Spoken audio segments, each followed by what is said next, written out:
Enabling two-factor authentication 2FA on your Society6 account adds an extra layer of security to protect your personal information. Follow these steps to set it up. Step 1. Log into your account. Visit the Society6 website and log into your account using your username and password. Step 2. Access account settings. Once logged in, navigate to your account settings.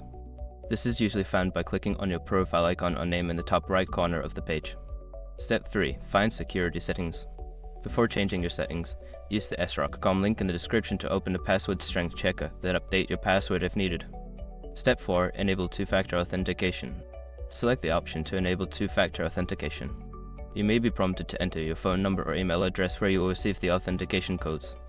Step 5. Verify and save changes.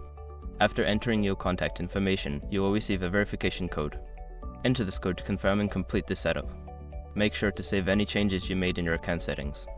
By following these steps, you can successfully enable two-factor authentication on your Society6 account, enhancing your security. Remember to keep your authentication method secure and updated.